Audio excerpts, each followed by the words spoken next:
اعوذ باللہ من الشیطان الرجیم بسم اللہ الرحمن الرحیم انا اعطیناک الکوثر فصل لربک وانحر ان شانئک هو الابتر صدق اللہ۔ ذہن میں آیا کہ آج حضرات حسنین کی کچھ باتیں سنا دی جائیں۔ تاریخی چیز ہے، تاریخ کے دن کوئی واقعہ ہوا رہتا ہے تو زیادہ عبرتناک بھی ہوتا ہے اور مؤثر بھی ہوتا ہے۔ تو مجھے نہیں کبھی ذہن میں آیا تھا، مولوی فاروق ہیں جو اب ساؤتھ افریقہ میں، جو انگریزی میں ترجمہ کرتے ہیں، انہوں نے بس وہی لکھا کہ مولانا مجھے عاشورہ کے دن بیان کرنا تھا، تو میں نے حضرات حسنین کا ذکر اسی سے پڑھ کے سنا دیا۔ میں کہا اچھا بتلا دیا بھائی، تو میں بھی یہی کرتا ہوں، لیکن حضرات حسنین سے پہلے حضرت فاطمہ رضی اللہ تعالیٰ عنہ کا ذکر بھی میں کرتا ہوں۔ بہت ہی مؤثر اور بہت ہی عبرتناک، نصیحت آمیز سب کچھ ہے۔ فرماتے ہیں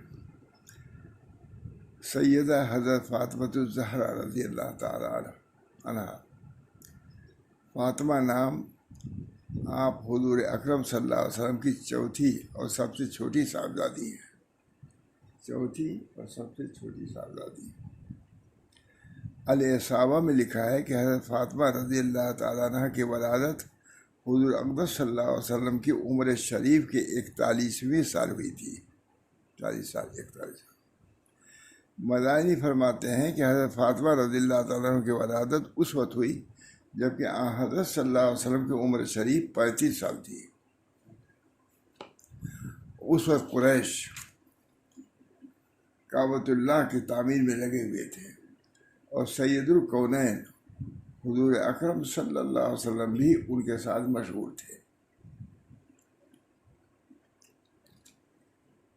جب نبی کریم صلی اللہ علیہ وسلم کو رب العزت کی جانب سے تبلیغ کا حکم ہوا اور آپ نے بامر الہی توحید کی دعوت دینا شروع کیا تو قریش مکہ آپ کے دشمن ہو گئے اور طرح طرح سے آپ صلی اللہ علیہ وسلم کو ستانے لگے۔ ایک مرتبہ حضور اقدس صلی اللہ علیہ وسلم نے کعبہ شریف کے قریب نماز کی نیت باندھی، وہیں قریش مجلس میں بیٹھے ہوئے تھے کہ ان میں سے ایک بدبخت نے حاضرین مجلس سے کہا کہ بولو، تم میں سے کون اس کام کو کر سکتا ہے کہ فلاں خاندان نے جو اونٹ ذبح کیا ہے اس کی اوجھڑی اور خون اور لید لے آئے اور پھر جب یہ سجدے میں جائیں تو ان کے کندھوں کے درمیان رکھ دے۔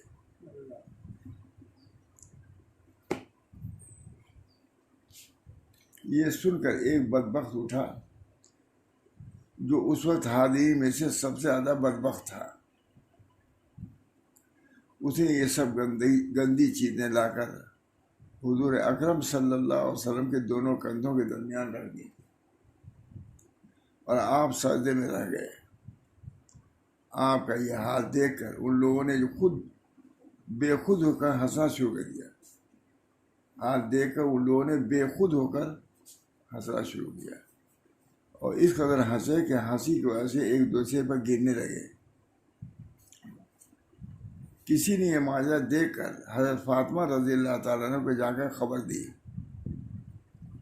اس وقت وہ نوعمر تھیں، وہ خبر پا کر دوڑی چلی آئی اور نبی اکرم صلی اللہ علیہ وسلم کے مبارک کندھوں سے وہ غلازت اٹھا کر پھینکی اور ان لوگوں کو برا بھلا کہنے لگی۔ پھر جب سید الکونین صلی اللہ علیہ وسلم نماز سے فارغ ہوئے تو آپ نے 3 مرتبہ بد دعا فرمائی۔ یہ بد دعا ثابت ہے۔ آپ صلی اللہ علیہ وسلم کی عادت تھی کہ جب کوئی دعا فرماتے تو 3 مرتبہ فرماتے تھے اور جب اللہ تعالیٰ سے سوال کرتے تو 3 مرتبہ سوال کرتے تھے۔ یہ بھی سنت۔ آپ نے اول تو قریش کے لیے عام بد دعا کیا، اللہم علیک بقریش، اے اللہ قریش کو تو پکڑ لے، سزا دے۔ اس کے بعد قریش کے سرغنوں کے نام لے کر ہر ایک کے لیے علیحدہ علیحدہ بد دعا فرمائی، حتیٰ کہ آپ صلی اللہ علیہ وسلم نے قریش کے ایذاؤں سے بچنے کے لیے مدینہ منورہ کو ہجرت فرمائی۔ یہ بھی ایک تاریخی چیز دنیا ہو۔ سن 2 ہجری میں سرور دو عالم صلی اللہ علیہ وسلم نے حضرت علی رضی اللہ تعالیٰ عنہ کے ساتھ حضرت فاطمہ کا نکاح 400 مسقال چاندی پر کر دیا۔ 400 اس وقت سیدہ فاطمہ کی عمر 15 سال 5.5 مہینہ تھی۔ حضرت علی کی عمر 21 سال 5 ماہ تھی۔ بہت تاریخی کتاب مولانا ہے، خالی وعد رسیہ نہیں، بہت تاریخ انشاءاللہ بالکل۔ اب تک کوئی ایسی غلطی نہیں کی، تاریخ کتاب میں غلطی نکلی آتی ہے، برادت میں وفات میں کہیں اب تک تو نہیں ہوا۔ کچھ لوگوں نے نکالا ہے، لیکن انشاءاللہ ان کے نکالی ہوئی بھی غلط نکالا ہے، بربنا ہے، کچھ بربنا ہے۔ رخصتی کے روز پڑھ لیتا ہے، سب حضور صلی اللہ علیہ وسلم کی سنتیں ہیں۔ رخصتی کے روز عشاء کی نماز سے قبل سرور دو عالم صلی اللہ علیہ وسلم نے حضرت سیدہ فاطمہ کو حضرت ام ایمن کے ساتھ حضرت علی کے گھر بھیج دیا، ہو گئی شادی۔ پھر نماز کے بعد خود ان کے ہاتھ تشریف لے گئے اور حضرت فاطمہ سے فرمایا کہ پانی لاؤ۔ وہ ایک پیالہ میں پانی لائیں، آپ نے منہ میں پانی لیا اور پھر اس پانی سے ان کے سینے اور سر پر چھینٹے دیے اور بارگاہ خداوندی میں دعا کی، اللہم انی اعیذ بک و ذریتہ من الشیطان الرجیم۔ اے اللہ میں اس کو، بیٹی کو اور اس کی اولاد کو شیطان مردود کے شر سے محفوظ رکھنے کے لیے آپ کی پناہ دیتا ہوں، آپ کی پناہ میں دیتا ہوں۔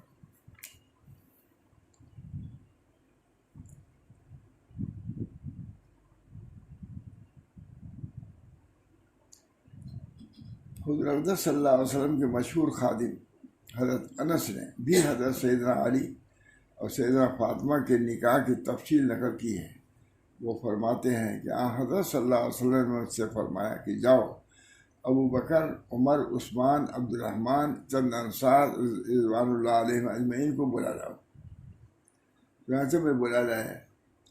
جب یہ حضرات حاضر ہو گئے اور اپنی اپنی جگہ بیٹھ گئے تو حضرت صلی اللہ علیہ وسلم نے نکاح کا خطبہ پڑھا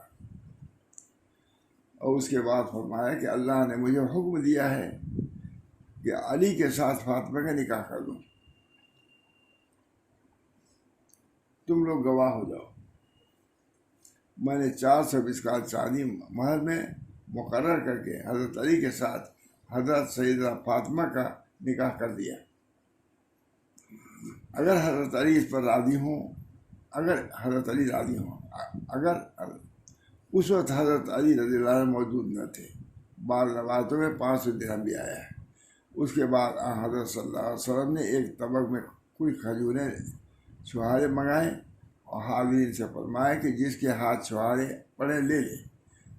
چنانچہ حاضرین نے ایسا ہی کیا ہے۔ پھر اسی وقت حضرت علی پہنچ گئے، ان کو حضرت صلی اللہ علیہ وسلم نے دیکھ مسکرائے، فرمایا بے شک اللہ تعالیٰ نے مجھے حکم دیا ہے کہ میں تمہارے ساتھ فاطمہ کا نکاح 400 مسقال چاندی پر مقرر کر دوں بعد میں۔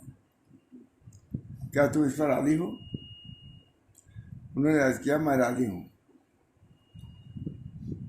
یا رسول اللہ۔ جب حضرت علی نے رضامندی ظاہر کر دی تو حضرت صلی اللہ علیہ وسلم نے دعا دیتے ہوئے فرمایا جمع اللہ بینکما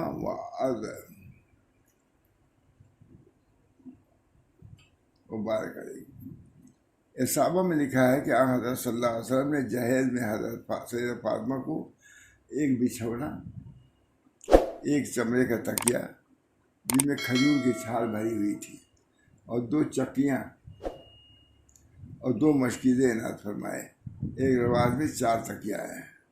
حضرت علی نے دوسرے روز ولیمہ کیا، جس میں سادگی کے ساتھ جو میسر آیا کھلا دیا۔ ولیمہ میں جو کی روٹی، کھجوریں، حریرہ، پنیر، میرے کا گوشت تھا۔ یہ ہو گیا حضرت فاطمہ کی آ گئی۔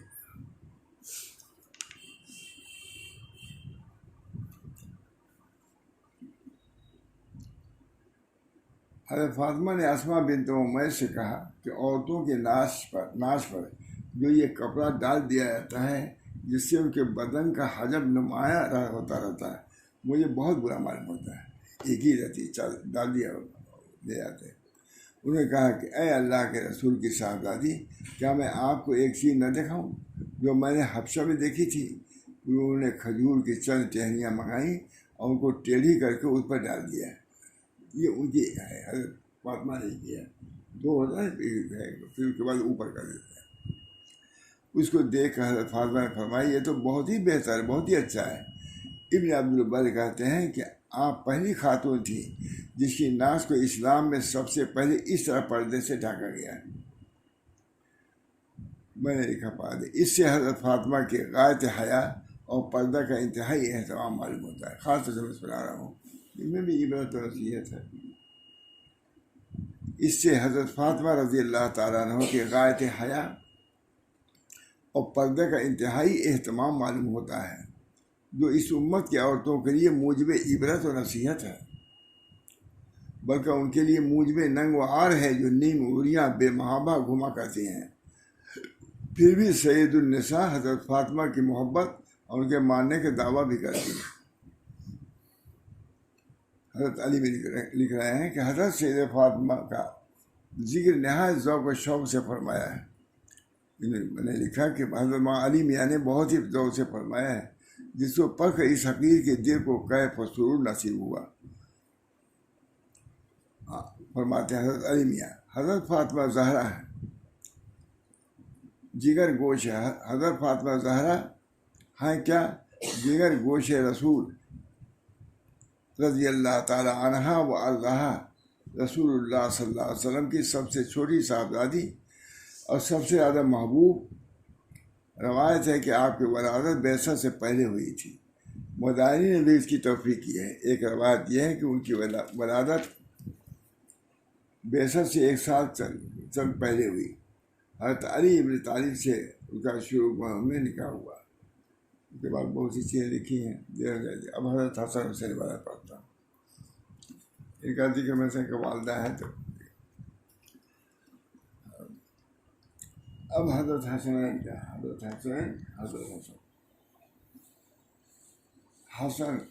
حضرت سیدنا حسن ابن علی رضی اللہ تعالیٰ عنہما۔ حسن نام، والد کا نام سیدنا علی، والدہ کا نام حضرت فاطمہ زہرا ہے۔ آپ جگر گوشے بطول تھے۔ نصف رمضان 3 ہجری میں پیدا ہوئے۔ حضور اکرم صلی اللہ علیہ وسلم نے آپ کے کان میں اذان دی اور آپ کا نام حسن رکھا۔ آپ حلیم کریم پرہیزگار تھے۔ آپ کا حلم و ورع ہی باعث ہوا کہ دنیا اور خلافت کو اللہ کے لیے طرح فرما دیا۔ آپ حضور اکرم صلی اللہ علیہ وسلم سے بہت زیادہ مشابہت تھے۔ آپ ان لوگوں میں سے ہیں جنہوں نے حضرت عثمان رضی اللہ تعالیٰ عنہ کی نصرت میں پہل کی۔ آپ نے ایک شخص کو سنا کہ 12,000 درہم ملنے کے لیے دعا کر رہا ہے، 12,000۔ تو حضرت حسن رضی اللہ تعالیٰ عنہ گھر واپس ہوئے اور ان کے پاس اتنی رقم بھیج دی، بیچارہ دعا کر رہا تھا، اتنی رقم بھیج دی، اور فرماتے تھے کہ میں شرم محسوس کرتا ہوں کہ اپنے رب عز و جل سے بغیر ان کے گھر کی طرف چلے ملاقات کروں، اس لیے آپ 20 مرتبہ پیدل مدینے سے مکہ تشریف لے گئے۔ اس لیے آپ 20 مرتبہ پیدل مدینہ سے مکہ تشریف لے گئے۔ کتنی دور ہے، معمولی ہے، کئی گھنٹے کا کار سے۔ اور ایک روایت میں ہے کہ آپ نے 15,000 اس طرح کیے کہ آپ پیادہ اور آپ کی بہترین اصیل اونٹنیاں خالی پیٹ ساتھ چل رہی تھیں، موجود تھیں اونٹنیاں، اس پر سوار نہیں ہوئی، پیدل چل۔ یہ حضرات کثر میں کہہ رہا ہوں کہ حضرت حسن حسین بڑے شخص اللہ تعالیٰ نے۔ آپ اپنے بیٹوں اور بھتیجوں سے فرمایا کرتے تھے کہ علم حاصل کرو، اور اگر اس کو زبانی یاد نہ رکھ سکو تو اس کو لکھ کر اپنے گھر میں رکھ لیا کرو۔ لکھنے کہو گے نہیں، بات ہے اس سے کتابت کی کس قدر منفعت معلوم ہوئی۔ اور جب آپ کو زہر پلایا گیا تو آپ کا جگر ٹکڑے ٹکڑے ہو گیا تھا. یہ حضور کے نوازوں کے ساتھ امتی کے لوگ تو تھے، بس خود کی جب آتی ہے تو کسی کو آدمی نہیں دیکھتا، چاہے حسن ہو یا حسین ہو یا علی. جب آپ کو زہر پلایا گیا تو آپ کا جگر ٹکڑے ٹکڑے ہو گیا تھا. اس لیے آپ نے فرمایا کہ زہر تو کئی مرتبہ پلایا جا چکا ہوں، مگر اس مرتبہ کی طرح نہیں تھا. حضرت حسین نے آپ سے دریافت کیا کہ بھائی جان، آخر کس کے متعلق ہم گمان کریں کہ اس نے یہ حرکت کی ہے؟ تو فرمایا یہ کیوں پوچھ رہے ہو؟ تو کہا اس لیے کہ ہم اس کو قتل کر دیں. تو فرمایا کہ اگر وہ شخص وہی ہے جس کے متعلق ہم کو خیال ہے تو اللہ تعالیٰ کی پکڑ بہت سخت ہے، اللہ پکڑ چھوڑ دے. اور وہ نہایت دردناک عذاب دینے والا ہے. اگر وہ نہیں ہے تو میں نہیں چاہتا کہ میری وجہ سے کوئی بے گناہ آدمی قتل کیا جائے. اگر یقین ہے تب بھی اللہ تعالیٰ سزا دینے والا ہے، ہم سے زیادہ سزا. میں نے کہا سبحان اللہ، یہ تھا آپ کا حلم و تقویٰ جو ہم سب کے لیے قابل اتباع و اطاعت ہے. فرماتے تھے کہ ضرورت کا پورا نہ ہونا اس سے کہیں بہتر ہے کہ اس کے لیے کسی نااہل کی طرح رجوع کرنا پڑے. ایک شخص نے آپ سے کہا کہ مجھ کو موت سے بہت ڈر معلوم ہوتا ہے. فرمایا یہ اس لیے کہ تم اپنا مال پیچھے چھوڑ جا رہے ہو، مال زیادہ ہے اس وجہ سے ڈر لگ رہا ہے. اگر اس کو آگے بھیج دو تو اس تک پہنچنے تک خوف زدہ ہونے کے بجائے امیدوار ہو جاؤ گے. اگر مال بھیج دیا، خرچ کیا ہے، تو مال کی وجہ سے تم کو امید رہے گی. اور مگر اور چھوڑ کے جا رہے ہو تو رنج ہوتا ہے کہ مر کے جا رہے ہیں، مال ہمارا یہاں موجود ہے. کتنی حکمت کی بات. سبحان اللہ، کیسی حکمت اور معوذت کی بات ہے. فرماتے تھے کہ مکارم اخلاق 10 ہیں. مکارم اخلاق 10 ہیں. زبان کی سچائی، جنگ کے وقت حملہ کی شدت، سائل کو دینا، حسن خلق، احسان کا بدلہ دینا، صلہ رحمی کرنا، پڑوسی کی حفاظت کرنا، حمایت کرنا، حقدار کی حق شناسی کرنا، مہمان نوازی کرنا. ان میں سب سے بڑھ کر ہے شرم و حیا. یہ سچ بات ہے جو مومن کو اختیار کرنا چاہیے.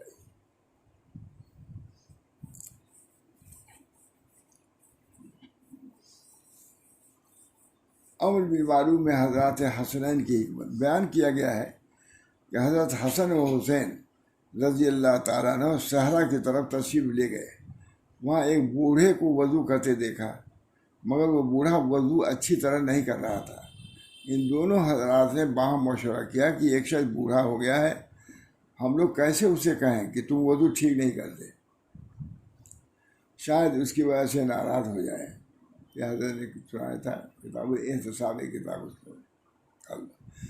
بس حضرات حسن و حسین نے اس بات پہ اتفاق کیا کہ ہم لوگ اس کے پاس چلیں تاکہ وضو کرنے کا طریقہ سیکھیں. یعنی اس سے کہنا بوڑھا آدمی ناخوش ہو جائے گا، ہم ہی لوگ چلیں کہ وضو کا ڈھنگ سکھا دیجیے. جہاں سے دونوں اس بوڑھے کے پاس گئے اور کہا اے شیخ، ہماری طرح نظر کیجیے کہ ہم میں سے کون اچھا وضو کرتا ہے. اس کے بعد دونوں نے اس کے سامنے وضو کیا اور وہ شیخ دونوں کی طرف دیکھ رہا تھا. جب وضو کر چکے تو شیخ نے کہا کہ تم دونوں اچھی طرح وضو کرتے ہو، میں ہی اچھی طرح وضو نہیں کر پاتا. اب میں نے تم دونوں سے وضو سیکھ لیا.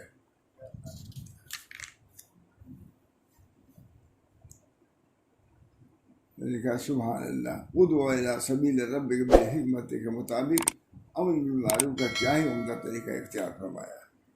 معرفت حضرت کی.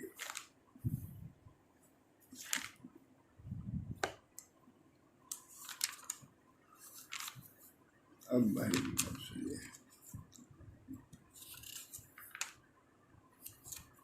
حضرت حسین کا حضرت سیدنا حسین بن علی رضی اللہ تعالیٰ عنہ. حسین نام، والد کا نام حضرت علی ابن ابی طالب، والدہ کا نام سیدہ فاطمۃ الزہرا، آپ کی ولادت شعبان سن 4 ہجری میں ہوئی۔ آپ جوانان اہل جنت کے 2 سرداروں میں سے ایک، آپ جوانان اہل جنت کے 2 سرداروں میں سے ایک اور گلزار نبوت کے پھولوں میں سے ایک پھول ہیں۔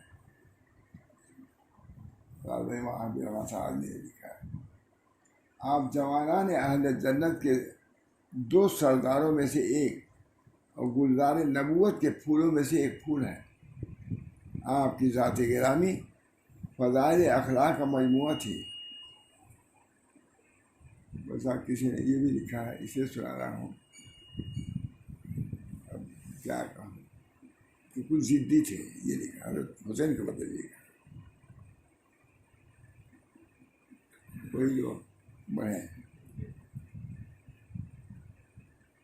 جنہوں کے لیے صاف دین کے بارے میں، اسی میں سنا رہا ہوں۔ ضدی تھے حضرت حسین، ضدی تھے، ضدی کا لفظ میں نے خود سنا۔ اللہ بلی دیکھیے آپ کی ذات گرامی، اور غالباً امام سے آدمی کے جملے، آپ کی ذات گرامی فضائل اخلاق کا مجموعہ تھی۔ ارباب سیر لکھتے ہیں کہ کان الحسین رضی اللہ تعالیٰ عنہ کثیر الصلاۃ و صوم و حج و صدقہ و افعال خیر جمیعہ۔ حضرت حسین رضی اللہ تعالیٰ عنہ بڑے نمازی تھے۔ پہلی صفت یہ بیان کی ہے نماز کی صفت، یعنی کہ ہم نماز سے ہم کو نماز کی کیا ضرورت ہے، بخشوا دیں گے۔ حضور نے فرمایا اے فاطمہ اپنے کو آگ سے بچاؤ، ہے کہ بہت مشہور، اے فاطمہ اپنے کو آگ سے بچاؤ، تمہارا باپ کچھ کام نہیں آئے گا۔ یہ سب چیزیں بھول رہے ہیں ہم لوگ۔ اللہ تعالیٰ ہم سب لوگ۔ کان الحسین رضی اللہ تعالیٰ عنہ کثیر الصلاۃ و صوم و حج و صدقہ و افعال خیر جمیعا، یعنی حضرت حسین رضی اللہ تعالیٰ عنہ بڑے نمازی، بڑے روزے دار، بہت حج کرنے والے، بڑے صدقہ دینے والے، تمام اعمال حسنہ کو کثرت سے کرنے والے تھے۔ باہر لکھا بھی بہت۔ بچپن میں آپ کی تعلیم و تربیت کا خود صاحب شریعت نبی رحمت علیہ الصلاۃ والسلام نے فرمائی تھی۔ تربیت ان کی حضور نے فرمائی دونوں، اس لیے اس کا یہ اثر تھا کہ آپ بکثرت نمازیں پڑھتے تھے، آپ بکثرت نمازیں، روزہ بھی کثرت کے ساتھ رکھتے تھے۔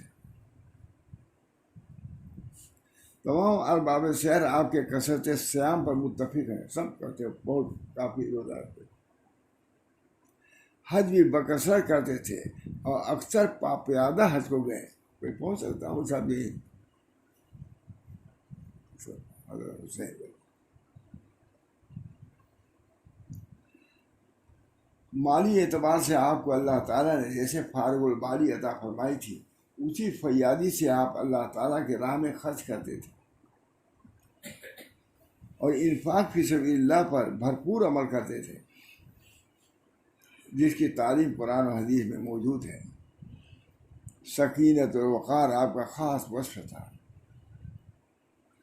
آپ کی مجلس وقار اور متانت کا مرقع ہوتی تھی، لیکن اس وقار اور مسرت کے باوجود تمکنت اور خود پسندی نہیں تھی، تمکنت اور خود پسندی نہیں، تواضع انکسار کے ساتھ۔ کوئی آیا بیٹھایا، اس کو اچھی بات کیا، نرم بات کیا،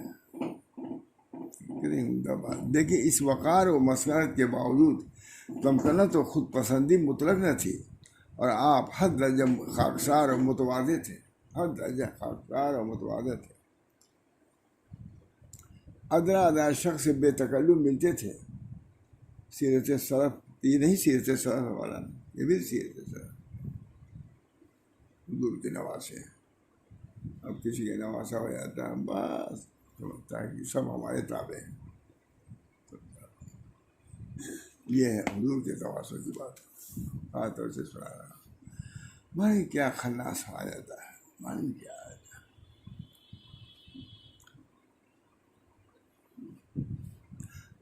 ادنا شخص سے بے تکلم ملتے تھے۔ ایک مرتبہ کسی طرف جا رہے تھے، راستے میں کچھ فقراء کھانا کھا رہے تھے. حضرت حسین کو دیکھ کر انہیں بھی مدعو کیا. ان کی دسترخوان پر آپ فوراً سواری سے اتر پڑے اور ان لوگوں کے ساتھ راستے میں کھانے میں شریک ہو گئے.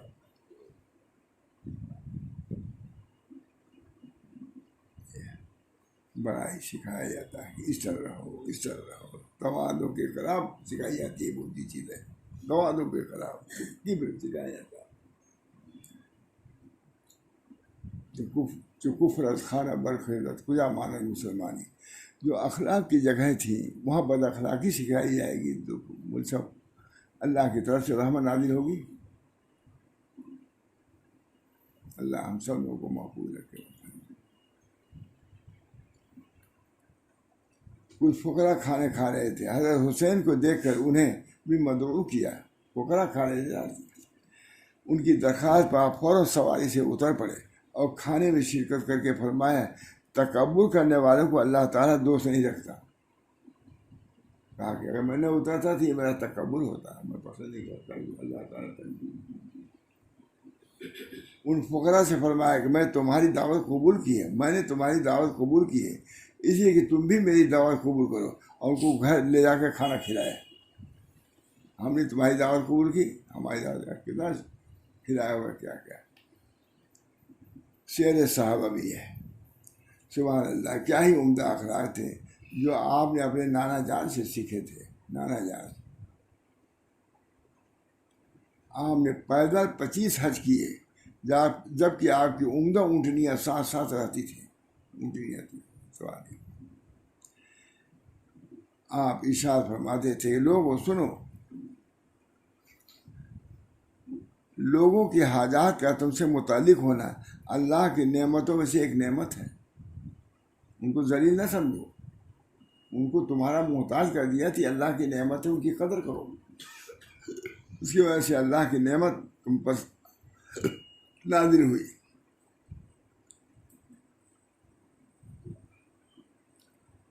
آپ فرماتے تھے کہ سنو، لوگوں کے حاجات کا تم سے متعلق ہونا اللہ کی نعمتوں میں سے ایک نعمت ہے. اسے نعمتوں سے ملول نہ ہو، ورنہ یہ نعمت نقمت سے بدل جائے گی. اگر نعمت کی قدر نہیں کرو گے نعمت.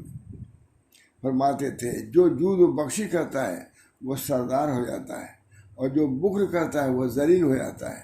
اور جو شخص اپنے بھائی کے ساتھ بھلائی کرنے میں جلدی کرے گا تو کل کے دن اپنی اسی بھلائی کا اجر پائے گا. خدا کیا طبقات. سیدنا حضرت حسین ایک روز حرم مکہ میں حجر اسود کو پکڑے ہوئے دعا کر رہے تھے. سیدنا حضرت حسین ایک روز حرم مکہ میں حجر اسود کو پکڑے ہوئے یہ دعا کر رہے تھے یا اللہ آپ نے مجھ پہ انعام فرمایا مگر مجھے شکر گزار نہ پایا. نعمتیں سے ملی لیکن شکر نہیں ادا کر سکا.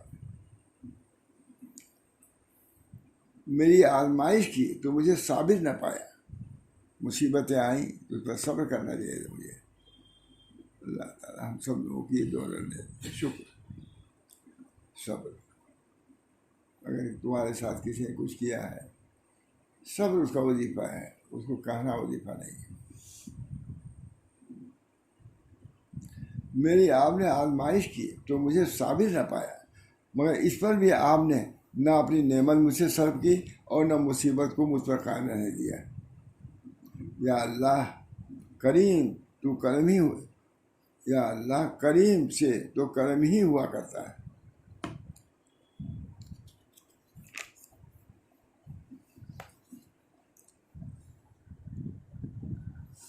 حضرت معاذ سید الحسن ندوی اپنی شہر آفاق کتاب مرتضیٰ میں شہادت حسین سے پہلے یہ کچھ واقعات نقل کرنے کے بعد یہ رقم فراز ہے. جمعہ کے دن صبح کی نماز حضرت حسین نے ادا کیا. ابھی میرے خود خاندان نبوت کے چشم چراغ. جمعہ کے دن صبح کی نماز حضرت حسین رضی اللہ تعالیٰ ادا کی. بعض روایتوں میں کہ سنیچر کا دن تھا اور یہ عاشورہ کا دن تھا. جمعہ کا دن عاشورہ کا دن. آپ کے ساتھیوں میں 32 سوار اور 40 پیادہ تھے۔ حضرت حسین رضی اللہ تعالیٰ اپنے گھوڑے پر سوار ہوئے اور قرآن کریم اپنے سامنے رکھا، اور آپ کے صاحبزادے علی بن حسین زین العابدین جو بیمار اور کمزور تھے وہ بھی جنگ لڑنے کے لیے تیار تھے۔ حضرت حسین لوگوں کو یاد دلانے لگے کہ وہ کون ہیں۔ حضرت حسین لوگوں کو یاد دلانے لگے کہ وہ کون ہیں، کس کے نواسے ہیں، کس کے بیٹے ہیں، ان کی کیا حیثیت و مقام ہے۔ وہ فرماتے تھے کہ لوگوں اپنے دلوں کو ٹٹولو، اپنے ضمیر سے پوچھو کیا مجھ جیسے شخص سے جنگ کرنا جبکہ میں تمہارے نبی کا نواسا ہوں درست ہے؟ پوچھیے۔ حر ابن یزید ریاحی آپ سے آ کر مل گئے اور اپنے گھوڑے پر یزیدی فوج کے سامنے آ گئے اور جنگ کرتے رہے یہاں تک کہ شہید ہو گئے۔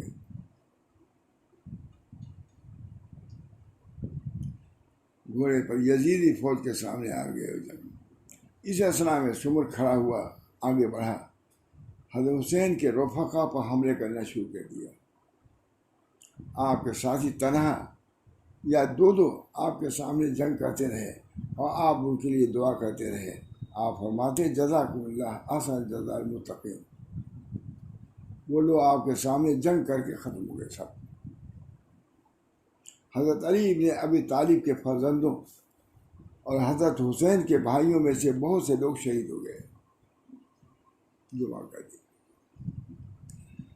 شمر نے آواز دی کہ اب حضرت حسین کا کام تمام کرنے میں کیا انتظار ہے؟ چنانچہ آپ کی طرف ذرا ابن شریک تمیمی بڑھا اور آپ کے شان مبارک پر وار کیا۔ پھر سنان ابن انس ابن عمری نخعی نے نیزہ چلایا اور گھوڑے سے اتر کر سر مبارک تن سے جدا کر دیا اور اس کو خولی کی طرف پھینک دیا۔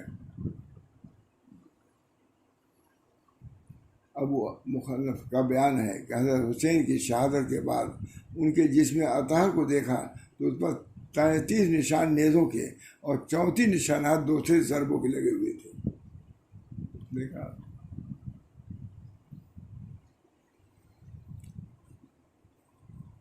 حضرت حسین ابن علی کے ساتھ 72 آدمی شہید ہوئے، اور محمد ابن حنفیہ کا بیان ہے کہ آپ کے ساتھ 17 افراد شہید ہوئے۔ وہ سب حضرت سیدہ فاطمہ کی اولاد تھی۔ اس میں نے فاطمہ کا ذکر کیا ہے، کتنی نازنین تھی، کیسی دلاری پیاری تھی، ان کے 17 آدمی، اسی سنا میں نے پہلے ہو گیا۔ وہ سب حضرت سیدہ فاطمہ کی اولاد تھے۔ انا للہ و انا الیہ راجعون۔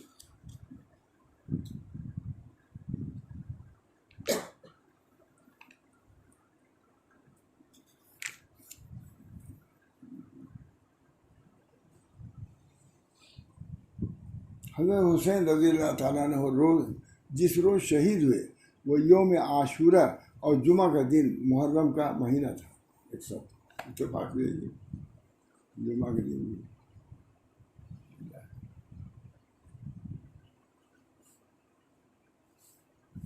رضی اللہ تعالیٰ عنہ نور اللہ مراد۔ آپ کی مظلومانہ شہادت پر اکابر امت نے انتہائی قلق و اضطراب کا اظہار کیا ہے۔ مثلا امام احمد ابن حنبل، حافظ ابن تیمیہ، امام ربانی شیخ احمد مجدد الفسانی، محدث جلیل عبدالحق دہلوی وغیرہ نے بہت رنج کا اظہار کیا ہے۔ کیا حضرت مولانا سید الحسن ندوی نے المرتضیٰ میں ان حضرات کی عبارتیں بھی نقل فرمائی ہیں، مگر ہم ان میں سے علامہ ابن تیمیہ اور عالم ربانی مولانا رشید احمد گنگوہی کی عبارت کو نقل کرتے ہیں۔ میں نے بھی حسین کو امام ابن تیمیہ نے فرمایا جس نے بھی حضرت حسین کو شہید کیا، ان کے قتل میں مدد کی یا ان سے راضی ہوا، ان پر اللہ کی، فرشتوں کی، تمام لوگوں کی لعنت۔ اللہ نہ ان کے عذاب کو دور کرے گا نہ ان کا عوض قبول کرے گا۔ ابن تیمیہ لکھ رہے ہیں۔ سیدنا حسین رضی اللہ تعالیٰ عنہ کو اللہ تعالیٰ نے شہادت کے ذریعے عزت بخشی، اور ان کو جن لوگوں نے شہید کیا، اس میں مدد کی یا اس عمل پر راضی ہوئے، ان کو رتبہ کیا. سیدنا حسین اپنے پیشرو شہدائے اسلام کا نمونہ تھے، جن لوگوں نے شہید کیا اور اس میں مدد کی یا اس عمل پر راضی ہوئے، ان کو اللہ نے رسوا کیا. سیدنا حسین اپنے پیشرو شہدائے اسلام کا نمونہ تھے، کیونکہ وہ اور ان کے بھائی دونوں جوانان جنت کے سردار ہیں. ان دونوں کی تربیت اسلام کے عین عروج کے زمانے میں ہوئی ہے، تربیت ہوئی ہے، حضور نے کیا ہے. ان دونوں کی ہجرت اللہ کے دین کے راہ میں اذیت اور اس پر صبر کا وہ حصہ نہیں ملا تھا جو ان کے خانوادہ عالی کے دوسرے افراد کو مل چکا تھا.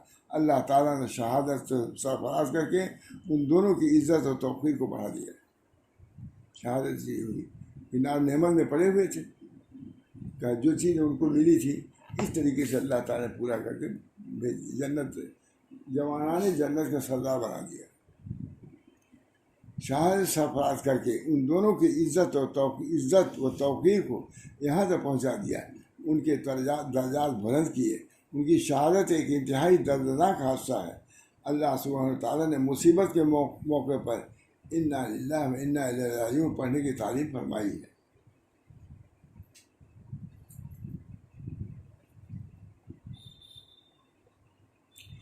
یزید کے جواز یزید کے جواز اور عدم جواز کے سلسلے میں دونوں مسائل پر بحث کرتے ہوئے حضرت مولانا رشید احمد صاحب گنگوہی یوں فرماتے ہیں: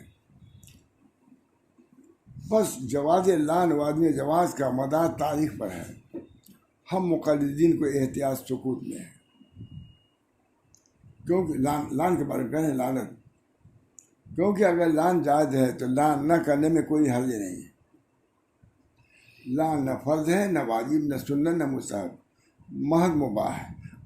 اور جو وہ محل نہیں ہے تو وہ خود مبتلا ہونا معصیت کا اچھا نہیں.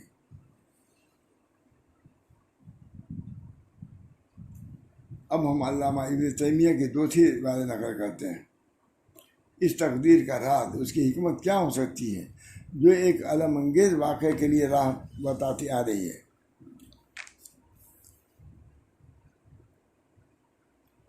فرما رہے ہیں کہ حضرت حسین کا قتل بلا شبہ مظلومانہ قتل ہے، جو ان کے حق میں شہادت، علو منزلت، رفع درجات ہے. اور راز اس کا یہ ہے کہ ان کے اور ان کے بھائی کے لیے اللہ تعالیٰ کے ہم سعادت اور نیک بختی کا وہ بلند مرتبہ طے ہو چکا تھا جس کے لیے کسی نہ کسی طرح بلا اور مصیبت سے گزرنا لازم تھا. مگر ان دونوں کو اپنے دوسرے اہل بیت کی طرف سے اس کے مواقع حاصل نہ ہو سکے تھے کہ ان کی زندگی اسلام و عزت و عافیت کی گود ہی میں بسر ہوئی تھی. بس ایک بھائی کی وفات زہر خورانی سے ہوئی اور دوسرے کی قتل سے ہوئی. دونوں کو مرتبہ دینا تھا، ناز نعم میں تھے، کوئی مصیبت وغیرہ نہیں سہے ہوئے تھے، تو اللہ تعالیٰ نے یہ کر کے اس مرتبے پہ پہنچا دیا، اس چیز میں مبتلا کر کے. ہو گیا نا. بس ایک بھائی کی وفات زہر خورانی سے ہوئی اور دوسرے کے قتل سے، تاکہ مصیبت کے صلے میں شہداء کا عیش اور سودا کی منزلیں پا سکے. منہاج السنہ میں لکھ رہے ہیں گویا حضرت حسین کا کچھ نہ سمجھ میں آنے والا سفر ہو یا ابن زیاد کا اس سے بھی زیادہ ناقابل فہم رویہ ہو، دونوں تقدیر الہی کے ایک منصوبے کا کرشمہ تھے جو پہلے سے طے ہو چکا تھا. اللہ تعالیٰ بہت اچھا فیصلہ کر دیا، تقدیر الہی کا فیصلہ کر دیا. بس بہرحال میں نے اس لیے سنا ہے کہ دن بھی وہی ہے، کچھ تھوڑا سا حق ان کے لیے سال ثواب بھی کر دیا جائے. اللہ تعالیٰ ہم سب کو. اور یہ دن ظاہر ہے کہ بہت سی نعمتوں کے ورود کا بھی دن ہے، بہت سی چیزیں کشی نوح ہے، سب جانتے ہی ہیں. اس کی وجہ سے پہلی امت کے لوگ بھی پر آج کے دن روزہ رکھتے تھے. نبی کریم صلی اللہ علیہ وسلم نے معلوم ہوا کہ آج کے دن لوگ روزہ رکھتے تھے. پہلی امت کا ہم زیادہ مستحق ہے کہ رکھیں، لیکن ان کی مشابہت کو ختم کرنے کے لیے ایک دن پہلے یا بعد میں ہم رکھ لیں گے. اب اس کے مطلب مسئلہ دوسرا ہے، لیکن بات اتنی ہے حدیث کی. اللہ تعالیٰ ہم سب لوگوں کو ان سنتوں کو بھی عمل کی توفیق بخشے.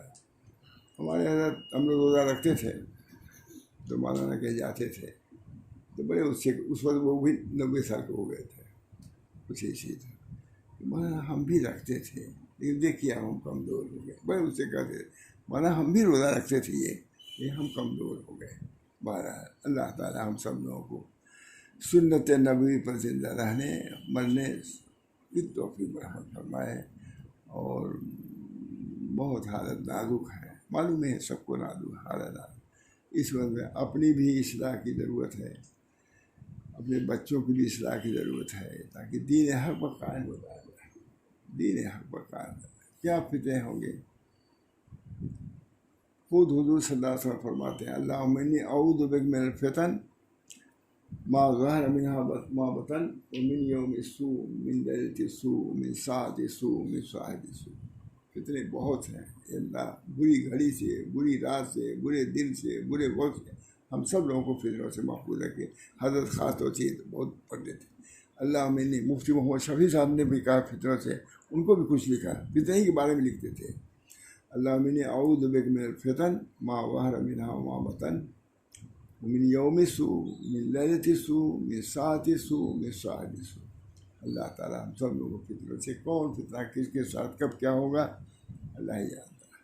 جن پر دعا بھی کرتے رہیں کہ اللہ تعالیٰ ان اکابر کی سنت پر ہم کو چلنے کی توفیق عطا فرمائے. جو ان کا ایثار، ہمدردی، تواضع ان کے ساتھ سب دیکھ سنا. یہ نہیں کہ وہ اسی سخت تھے یا بہت زیادہ چڑچڑے تھے، سب کو اٹھانا بیٹھانا سب کے ساتھ معاملہ. تو ان سنتوں پر بھی ہم کو عمل کی توفیق دے. کوئی مصیبت آ جائے اس پر صبر کرنے کی بھی توفیق دے. ربنا تقبل دعا کیجیے درود شریف پڑھ کر کے، اور ان حضرات کو جو کچھ پڑھا گیا ہے ان کے ثواب کو بخش بھی دیجیے. اللہ تعالیٰ ہم سب لوگوں کو دین حنیف پر مٹنے کی بھی توفیق دے، اور اس کو باقی رکھنے کی بھی، اس کی اشاعت اور ترویج کی بھی، جس سے جو ہو سکے کرنا چاہیے. یا اللہ ہر قسم کی عافیت عطا فرما. اللہ تعالیٰ ہر قسم کے شرور و فتن سے ہماری حفاظت فرما. یا اللہ تمام فتنے بہت سے ظاہری ہیں، بہت سے فتنے باطنی ہیں. اللہ تعالیٰ ان تمام فتنوں سے ہماری حفاظت فرما. ربنا تقبل منا انک انت السمیع العلیم برحمتک یا ارحم الراحمین. ان دونوں حضرات کو مزید مراتب عالیہ سے نوازے. حضرت فاطمہ رضی اللہ تعالیٰ عنہ کے مراتب کیا سے کیا ہیں، مگر اپنی سعادت سمجھ کے ان کے لیے بھی دعا کرتے ہیں کہ اللہ تعالیٰ ان کے مراتب کو مزید اضافہ در اضافہ ترقی پر ترقی عطا فرمائے، اور ہم لوگوں کو ان کی تعلیمات پر عمل کرنے کی توفیق فرمائے. ربنا تقبل منا انک انت السمیع العلیم برحمتک یا ارحم الراحمین. صلی اللہ تعالی علیہ وسلم. لا الہ الا اللہ.